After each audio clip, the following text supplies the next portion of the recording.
Hi, and welcome back to Alex Talking.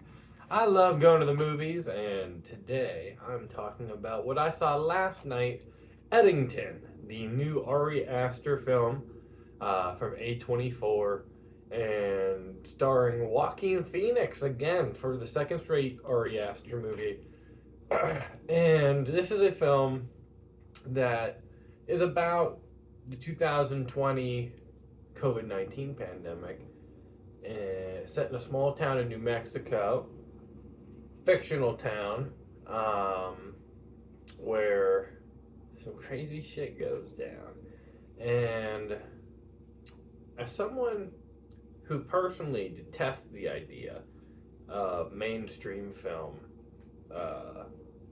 using COVID 19 as a backdrop for a story or as a storytelling mechanism, even just the idea of any movies about COVID is instinctually off putting to me. As well as, I can't stand cell phones in movies. I think that's one of the worst things in modern cinema is cell phones being in movies. And I really don't like modern politics being discussed, especially American politics, usually because it's done so cowardly or with such a clear agenda in a way that off puts me, regardless of if I agree with it or not.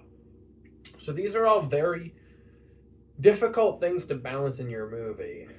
And somehow Ari Aster dances across that tightrope in an effortless act of making a 2.5 hour modern day Western with the backdrop being the pandemic. I went into this having only seen the teaser once. It was like a scrolling on Instagram trailer, and I was like, what is this? Cuts to Joaquin Phoenix on his phone, and I kind of like watched the majority of the rest of it just once in the theaters, and then every other time I'd run out, and I know another trailer came that I would have to get used to running out of. So I honestly went in like, well, I'm excited because it's a new Ari Aster movie, but I do not know if I'm going to like it at all because I only have one expectation that it's going to be on phones. And Ari Aster himself said it's like screens of the movie. And it really is. And lo and behold, it just takes somebody knowing how to use it and still make it cinematic and still make a movie that's cinematic to make me okay with it. And I thought that this movie was breathtaking in its craft, its precision. The cinematography and sound design were stunning. Right there with Warfare for the best sound design of the year. Maybe the best third act of the year. I struggle to think of one that goes harder. Honestly, Sinners has a great third act, but this movie is a pressure cooker. And you hear that every now and then about a movie. This one genuinely is. And you start getting this feeling in your stomach. And it's something that I got during Beau is Afraid and Midsummer and Hereditary. All four of this man's movies. The first time you watch them, it's like, wow, I have no idea what's going to happen, and this is like horrifying. Because, like, this isn't a horror movie out and out, but it is, you know? It is in the way that I don't even get scared by horror movies. You know, I can count on my hands the amount of ones that have actually scared me in my life.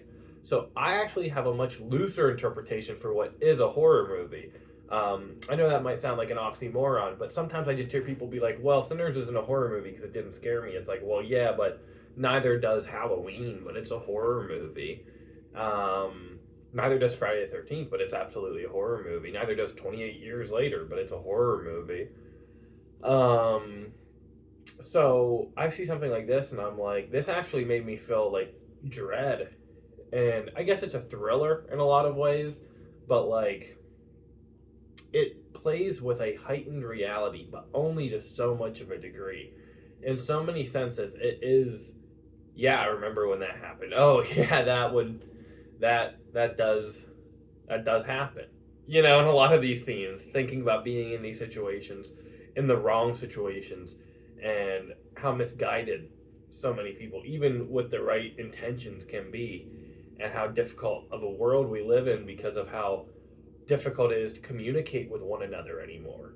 This movie's politics are just holding up a mirror. It's not saying this is good, this is bad. It's saying this is the worst of us and amplified to a degree.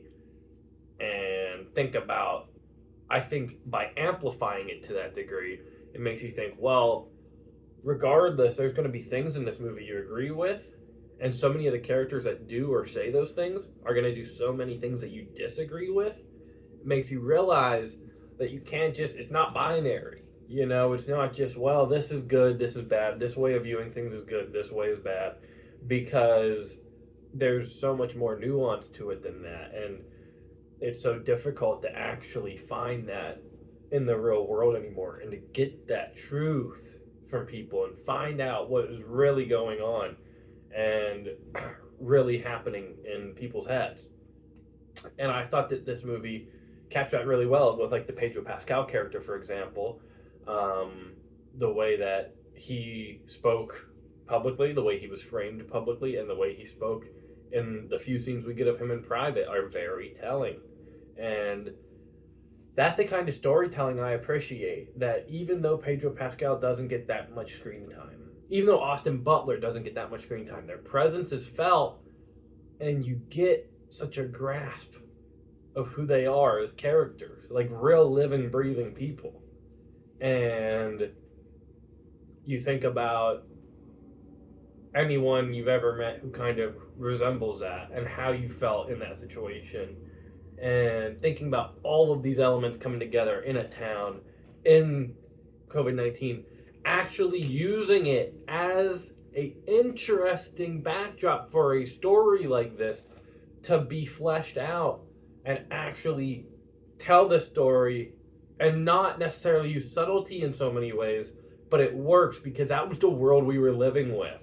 That was the world we were living in, especially after 2 months of isolation in May of 2020, which is when this takes place.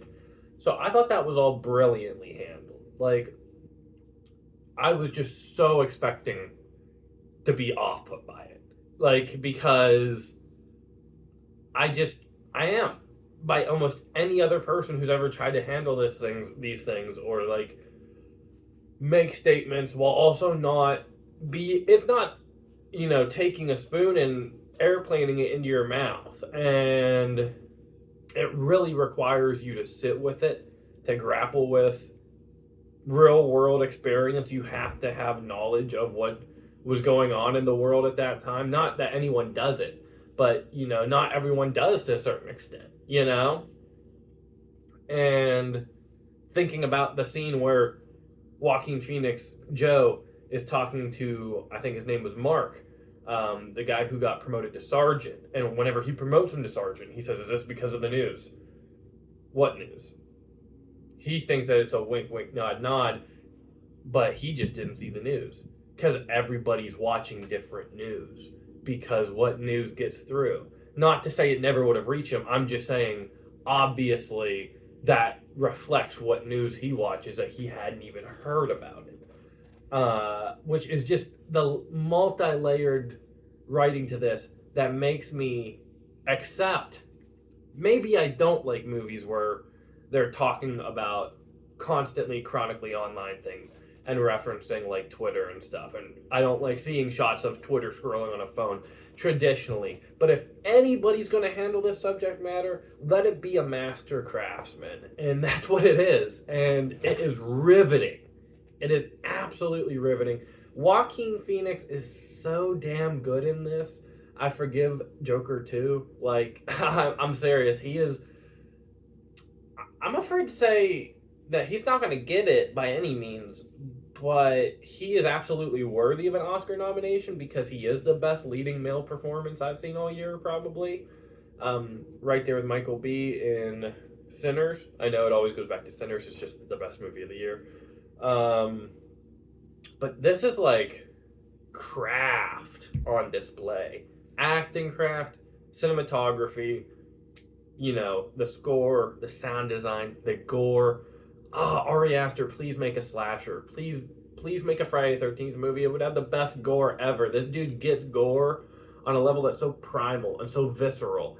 And I'm not going to get into spoilers, but that third act and the way that this movie escalates and ramps up and grabs you by the throat, as most Ari Aster movies do.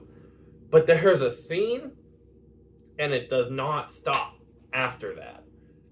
And there's several even beforehand that you could, interpret me talking about. But there is just a part of this movie where it's like, holy shit, what just happened? Oh my gosh, okay, that's where we're going with this. And then I think about the rest of the movie and the stuff he says at press conferences, and yeah, he is so brave for taking this role on. I know it's a silly thing to say about an actor, but on my letterbox, which I'll have tagged down below, I have a tag that's "She's so brave," which is actually just means when somebody eats on film, just because it's a joke between me and a friend, and because I don't like eating in front of people, and I'm like, "She's so brave." Every time someone eats on film, I say that, and so I started doing that tag.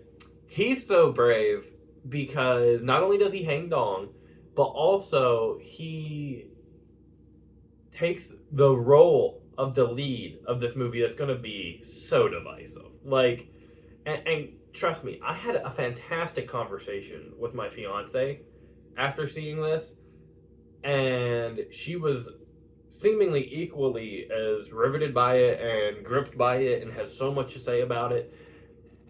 And she was like, I never want to watch it again, probably. It was brutal and made me feel sick. And I was like, yeah. And she was like, I'd give it 2 stars. So I'm like, yeah, that's all fair. That's all fair. But, I realize some people just try to enjoy movies that are like silly, messy, bad, which I do as well, and